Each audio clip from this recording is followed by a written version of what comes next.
I had spent months planning the perfect proposal, every detail, every moment, leading up to what I thought would be the best day of my life.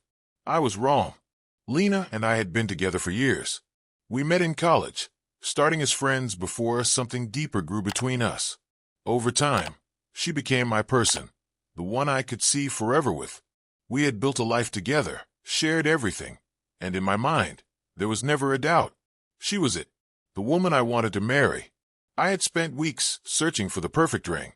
Not too flashy, but elegant, something that felt like her. When I finally held it in my hands, everything felt real.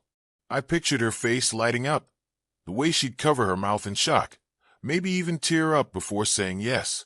It was supposed to be a moment we'd tell our kids about one day. I wanted it to be special, unforgettable. I had planned everything down to the last detail. Our closest friends were in on it, ready to capture the moment. I knew she'd love it. I knew she'd say yes. But that night, something felt off. The ring was perfect, simple, elegant, nothing too flashy. It felt like her. I had spent weeks searching, making sure it was exactly right.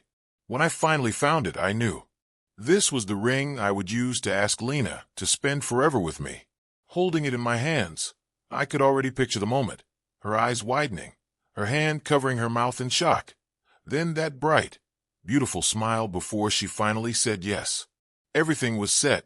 Our closest friends were in on it, ready to celebrate with us. They had helped plan every detail, making sure the night would be unforgettable. Everyone was excited. So was I. My heart was racing, but not from nerves, just pure excitement. I was about to take the next step with the woman I loved. On the way to her place, I ran through the plan in my head over and over. How I'd walk in, how I'd get down on one knee, how she'd react. I wanted it to be perfect. Instead of knocking, I decided to surprise her. I still had the key she had given me a long time ago, back when she told me I'd always be welcome. I turned the lock slowly and stepped inside. Everything seemed normal at first. As I stepped inside, I heard her voice. At first, it was just background noise, soft, familiar. But something felt off. The way she was speaking, it wasn't how she talked to me. There was a warmth in her tone, something intimate. My stomach tightened. I stopped, barely breathing, and listened. I wasn't trying to eavesdrop. I just couldn't move. Then I heard the words that would rip my world apart. After this weekend, I'll figure out how to let him down easy. You're the one I want, not him. It hit me like a punch to the gut. My mind went blank, my chest tightened, and for a second, I wondered if I had misheard. But there was no other way to take it. She wasn't talking about someone else. She was talking about me. My fingers curled around the ring box in my pocket. Just minutes ago, it had felt like the most important thing in the world. Now it felt heavy, useless. I had spent months planning a future with someone who had already made her choice, and it wasn't me. I didn't burst in. I didn't scream. I just turned and walked out, numb, like I wasn't even in my own body. I stepped outside, my mind still blank. The world felt distant, like I was moving through a haze. My friends were waiting, their faces lighting up for a second before they saw mine. The excitement disappeared instantly. "Dude, what happened?" someone asked, grabbing my arm. I couldn't answer. Not now. Not ever. How was I supposed to put it into words? That the girl I was about to propose to had already decided I wasn't enough. That while I was planning forever, she was planning how to let me go. I just shook my head and kept walking. Then I heard her. "Nate, wait." Her voice was rushed, panicked. She must have heard the door, must have felt something was wrong. But I didn't stop. I didn't turn around. I just kept walking, because there was nothing left to say. That night my phone buzzed. I didn't have to look to know who it was. I stared at the screen, watching her name glow in the dark. I could have ignored it. I should have. But against my better judgment, I answered. Her voice was light, almost playful. "Were you really going to propose?" I said nothing. I let the silence stretch, refusing to give her what she wanted. When she finally spoke again, her tone was softer now, fake concern dripping through. "What happened?" I exhaled slowly, my voice steady but sharp. "Yeah, something went wrong." Then I hung up. No more words. No explanations. She didn't deserve one. I felt nothing. Or maybe I felt everything all at once. I couldn't tell. My mind kept replaying the words I had heard, twisting them, trying to find another meaning. But there wasn't one. It was clear. She had already chosen someone else.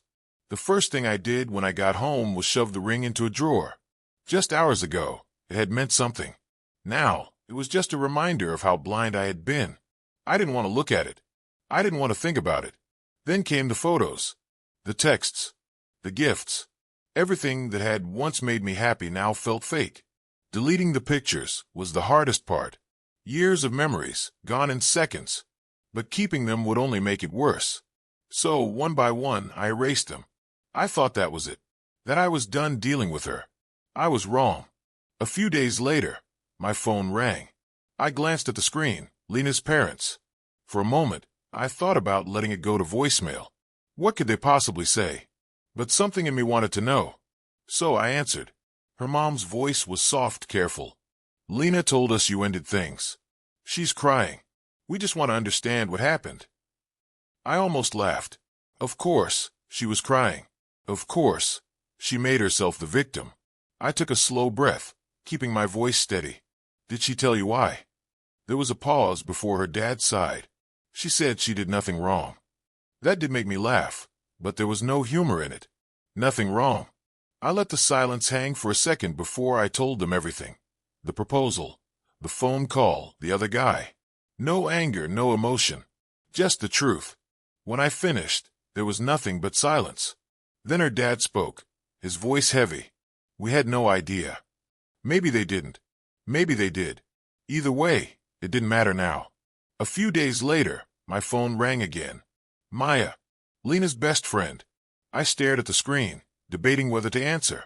I hadn't spoken to her since everything went down. I made a choice. I wasn't going to let this break me. Yeah, it hurt. Yeah, it messed with my head for a while. But I refused to let Lena's betrayal define me. I threw myself into work, focused on my goals, the things I'd put on hold while trying to build a future with someone who never really saw me in hers. I picked up old hobbies, reconnected with friends, and little by little, I started feeling like myself again.